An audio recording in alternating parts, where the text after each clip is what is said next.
नमस्कार दोस्तों। आज हम बात करने वाले हैं एक ऐसी समस्या के बारे में जो लगभग हर घर में कभी ना कभी जरूर देखने को मिलती है, और वो है वाटरप्रूफिंग फेल होना।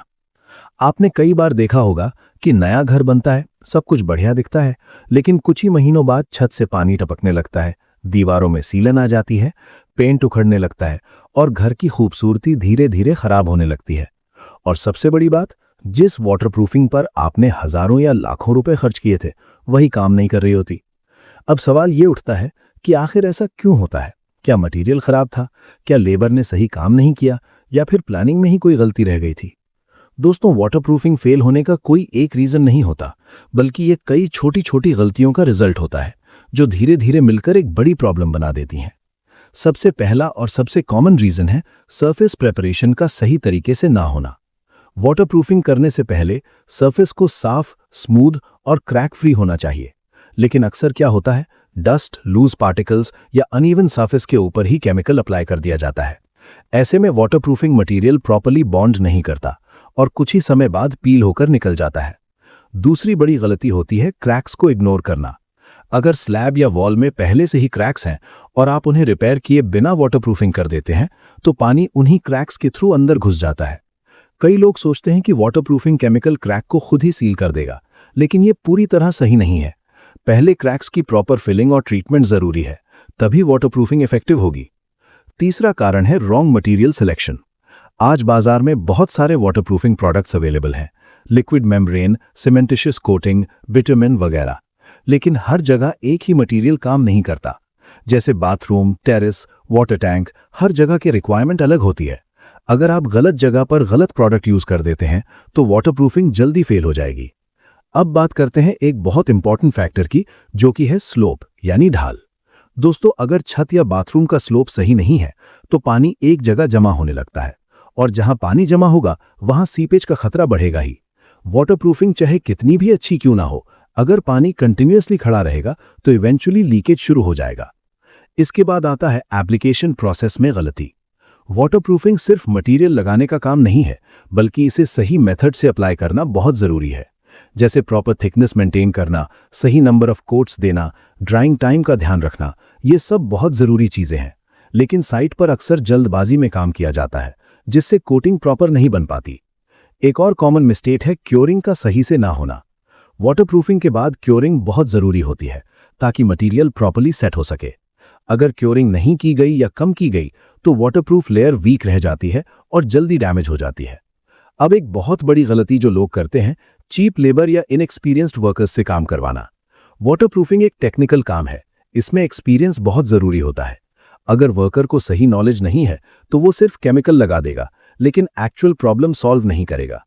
इसके अलावा कई बार लोग सोचते हैं कि एक बार वाटरप्रूफिंग करा दी तो लाइफ भर टेंशन खत्म, लेकिन ऐसा नहीं है। वाटरप्रूफिंग की भी एक लाइफ होती है और टाइम टू टाइम मेंटेनेंस जरूरी होता है। अगर आप मेंटेनेंस नहीं करते तो धीरे धीरे उसकी एफिशिएंसी कम हो जाती है। लेकिन असली सवाल यह है कि इन सब प्रॉब्लम से कैसे बचा जाए, कैसे इंश्योर करें कि एक बार वाटरप्रूफिंग कराएं और सालों तक लीकेज ना हो। तो बात करते हैं सॉल्यूशन की, यानी कि आप क्या करें ताकि आपकी वाटरप्रूफिंग लंबे समय तक चले और आपको बार बार लीकेज की समस्या ना झेलनी पड़े। तो सबसे पहला और सबसे जरूरी स्टेप है प्रॉपर सरफेस प्रिपरेशन। वाटरप्रूफिंग करने से पहले सरफेस को पूरी तरह साफ करना चाहिए। कोई भी डस्ट, ऑयल, लूज पार्टिकल या अनइवननेस नहीं होनी चाहिए। अगर सरफेस क्लीन और स्मूथ होगा तभी वाटरप्रूफिंग मटेरियल अच्छे से बॉन्ड करेगा। इसके बाद आता है क्रैक ट्रीटमेंट। अगर कहीं भी क्रैक दिखता है तो उसे इग्नोर बिल्कुल ना करें। क्रैक्स को प्रॉपर केमिकल या मोर्टार से फिल करें और जरूरत हो तो मेश रीइंफोर्समेंट भी यूज करें। इससे फ्यूचर में लीकेज का रिस्क काफी कम हो जाता है।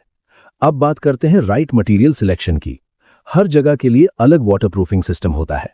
जैसे टेरेस के लिए फ्लेक्सिबल कोटिंग, बाथरूम के लिए सीमेंटिशियस वाटरप्रूफिंग और वाटर टैंक के लिए फूड ग्रेड वाटरप्रूफिंग जरूरी होती है। इसलिए ब्लाइंडली कोई भी प्रोडक्ट यूज ना करें, बल्कि रिक्वायरमेंट के हिसाब से चूज करें। अब एक बहुत इंपॉर्टेंट पॉइंट, स्लोप करेक्शन। अगर टेरेस या बाथरूम का स्लोप सही नहीं है तो सबसे पहले उसे करेक्ट करें। पानी को कभी भी एक जगह रुकने ना दें। प्रॉपर ड्रेनेज सिस्टम होना बहुत जरूरी है। यही वाटरप्रूफिंग की सक्सेस की फाउंडेशन है। इसके बाद आता है एप्लीकेशन मेथड। हमेशा मैन्युफैक्चरर के गाइडलाइन के अनुसार काम करें। सही थिकनेस, सही नंबर ऑफ कोट्स और प्रॉपर ड्राइंग टाइम का ध्यान रखें। जल्दबाजी में काम करने से हमेशा नुकसान होता है। अब बात करते हैं क्योरिंग की।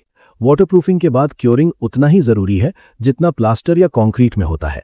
क्योरिंग से मटेरियल की स्ट्रेंथ बढ़ती है और उसकी लाइफ भी लंबी होती है। एक और इंपॉर्टेंट चीज, जॉइंट ट्रीटमेंट। जहां दो सर्फेसेस मिलते हैं, जैसे वॉल और स्लैब का जॉइंट, वहां लीकेज का रिस्क ज्यादा होता है। इसलिए इन जॉइंट्स पर एक्स्ट्रा ध्यान देना चाहिए और प्रॉपर सीलिंग करनी चाहिए। अब एक प्रैक्टिकल टिप, हमेशा कोशिश करें कि वाटरप्रूफिंग का काम किसी एक्सपीरियंस्ड कॉन्ट्रैक्टर या स्पेशलिस्ट से करवाएं। सस्ता काम हमेशा अच्छा नहीं होता। अगर आपने शुरुआत में सही इन्वेस्टमेंट किया तो फ्यूचर में बार बार रिपेयर का खर्च बच जाएगा। इसके अलावा रेगुलर इंस्पेक्शन और मेंटेनेंस भी जरूरी है। साल में एक बार टेरेस और बाथरूम चेक करें, कहीं क्रैक या डैमेज तो नहीं हो रहा। अगर स्मॉल इशू दिखता है तो तुरंत रिपेयर कर लें ताकि वो बड़ा प्रॉब्लम ना बने। अगर आप ये सभी स्टेप्स फॉलो करते हैं तो आपकी वाटरप्रूफिंग लंबे समय तक टिकेगी और आपको लीकेज की प्रॉब्लम नहीं होगी। तो दोस्तों, आज के इस वीडियो में हमने जाना कि वाटरप्रूफिंग फेल क्यों होती है और उसे सही तरीके से कैसे किया जाए। अगर आप घर बना रहे हैं या रेनोवेशन करवा रहे हैं तो इन बातों का जरूर ध्यान रखें। अगर आपको ये जानकारी यूजफुल लगी हो तो वीडियो को लाइक करें, चैनल को सब्सक्राइब करें और बेल आइकन दबाना ना भूलें। और अगर आपके घर में भी लीकेज की प्रॉब्लम है तो कमेंट में जरूर बताएं, मैं आपकी प्रॉब्लम के हिसाब से सॉल्यूशन देने की पूरी कोशिश करूंगा। धन्यवाद दोस्तों, मिलते हैं अगले वीडियो में।